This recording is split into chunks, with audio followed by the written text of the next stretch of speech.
నటుడు మంచు మోహన్ బాబు ఆసుపత్రి నుండి డిశ్చార్జ్ అయ్యారు. కుటుంబ వివాదంలో జరిగిన ఘటనతో ఆయనకు బీపీ పెరగడంతో పాటు గాయాలయ్యాయి. దీంతో ఆయన హైదరాబాద్ కాంటినెంటల్ హాస్పిటల్లో చేరారు. 2 రోజుల పాటు చికిత్స తీసుకున్న మోహన్ బాబుకు రిపోర్ట్స్ అన్ని నార్మల్ గా రావడంతో ఆసుపత్రి నుంచి వైద్యులైతే డిశ్చార్జ్ చేశారు. ప్రస్తుతం మోహన్ బాబు ఆరోగ్యం నిలకడగా ఉందని, నార్మల్ గా ఉన్నారని తెలియజేశారు. మంచు ఫ్యామిలీ ఇష్యూపై సిపి సుధీర్ బాబు కీలక వ్యాఖ్యలు చేశారు. తెలుగు రాష్ట్రాల్లో సినీ సెలబ్రిటీ బైండ్ ఓవర్ చేయడం ఇదే మొదటిసారని అన్నారు. మోహన్ బాబు ఇంటి సమస్య వారి వ్యక్తిగతంగా అని చెప్పారు. మంచు ఫ్యామిలీలో 3 కేసులు నమోదయ్యాయని చెప్పుకొచ్చారు. మోహన్ బాబు ఇచ్చిన ఫిర్యాదుపై దర్యాప్తు చేస్తున్నామని స్పష్టం చేశారు. ఇక ఇదే అంశానికి సంబంధించిన పూర్తి సమాచారాన్ని మా ప్రతినిధి గోపీనాథ్ అందిస్తారు. గోపి, మొత్తం మీద గత 3-4 రోజుల నుంచి మనం చూస్తున్నాం. ఏదైతే మంచు మోహన్ బాబుకి సంబంధించి వాళ్ళ కుటుంబ సభ్యుల మధ్య తలెత్తిన వివాదం మనం చూస్తాం. 2 తెలుగు రాష్ట్రాల్లో అది లంకాడ్ ఇష్యూ సమస్యగా కూడా మారడం జరిగింది. ఏదైతే మంచు మనోజ్ ప్రధానంగా అయితే గతంలో ఏదో ఆస్తులకు సంబంధించిన గొడవలు ఇట్లా రకరకాలుగా ఎన్నో రకాలైనటువంటి సమస్యలు అన్నదమ్ముల మధ్య ఉన్న నేపథ్యంలోనే తండ్రితో తేల్చడానికి నేరుగా ఇంటికి వెళ్ళినటువంటి మనోజ్ అక్కడ మోహన్ బాబుతో వాగ్వాదం చోటు చేసుకోవడం, దాని తర్వాత మోహన్ బాబుకు సంబంధించినటువంటి అనుచరులు మనోజ్ పైన దాడి చేయడం, అప్పటి నుంచి కూడా పెద్ద రచ్చ జరిగిందని మనం చెప్పుకోవచ్చు. అయితే నిన్న కొంతమంది మీడియా ప్రతినిధులపైన, మొన్న సాయంత్రం కొంతమంది మీడియా ప్రజలపైన దాడి చేసిన నేపథ్యంలో వాళ్ళు కూడా ఆసుపత్రిలో చికిత్స పొందుతున్నారు. దాని తర్వాత పోలీసులు కేసు నమోదు చేసి హత్యాయత్నం కింద కేసు నమోదు చేయడం జరిగింది.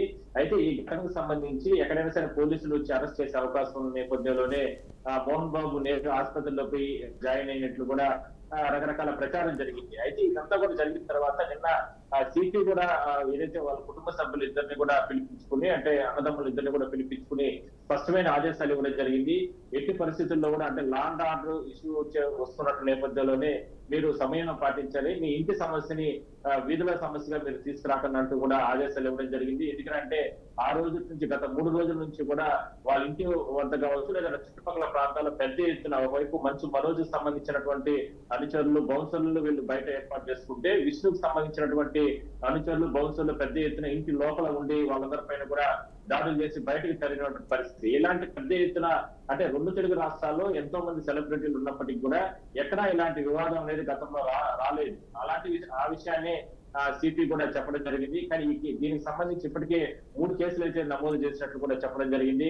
అయితే ఇందులో ప్రధానంగా మీడియా ప్రతినిధుల పైన ఎవరైతే దాడి చేశారో మోహన్ బాబు, ఆయన పైన హత్యాయత్నం కింద కేసు నమోదు చేశారు. అయితే భవిష్యత్తులో ఇలాంటివి రిపీటెడ్ కాకుండా మాత్రం చర్యలు తీసుకుంటామంటూ కూడా పోలీస్ అధికారులు చెప్పడం జరిగింది. అయితే ఇందులో ప్రధానంగా ఎన్నో రకాలుగా ఆస్తులకు సంబంధించిన గొడవలు, ఎందుకంటే ఇక్కడ కూడా తిరుపతిలో ఉన్నటువంటి సమీపంలో ఉన్నటువంటి చంద్రగిరిలో ఉన్నటువంటి శ్రీ విద్యానికేతనకు సంబంధించినటువంటి యూనివర్సిటీ కావచ్చు, లేదంటే విద్యా సంస్థలకు సంబంధించినటువంటి ప్రాపర్టీస్ ఉన్నాయి.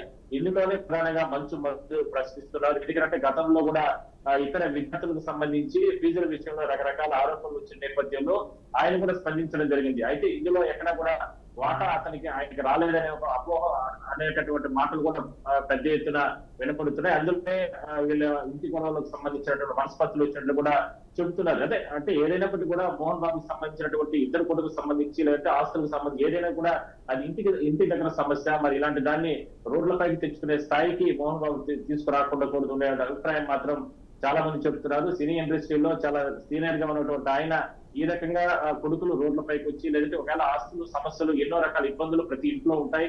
మరి ఆ రకంగా ఉన్న నేపథ్యంలో ఎంతో విచక్షణగా కలిగి వాళ్ళిద్దరికీ సమయం పాటించి వాళ్ళకి ఆస్తుల విషయాల లేదా ఇంకేదైనా సమస్యలు వాటన్నిటిపైన కూడా పూర్తి స్థాయిలో దృష్టి పెట్టి పరిష్కారం చేసే దిశగా ఆయన ఉండాలి తప్ప ఈ రకంగా మీడియా పైన దాడులు చేయడం, లేదంటే ప్రశ్నించిన వారిని ఎదిరించే ప్రయత్నం చేయడం, లేదంటే ఇంటికి వచ్చినటువంటి కొడుకుని విష్ణు మనుషుల చేత కొట్టించడం, ఇట్లా రకరకాల అనేది ఇది ఒక లాండ్ సిచ్యువేషన్ వచ్చే అవకాశం ఉన్న నేపథ్యంలోనే సిపి పోలీస్ అధికారులు కావచ్చు, అదేవిధంగానే రకరకాల కామెంట్స్ కూడా బయట రావడం జరిగింది. మొత్తం మీద ఇంటికి సంబంధించినటువంటి ఇష్యూని ఇప్పటికే ఆయన డిశ్చార్జ్ అయ్యారు కాబట్టి రాబోయే రోజుల్లో దీని పరిష్కారం ఏ విధంగా చేసుకుంటారో మనం వేచి చూడాల్సిన అవసరం అయితే ఉంది. Padma, right, thank you Gopi.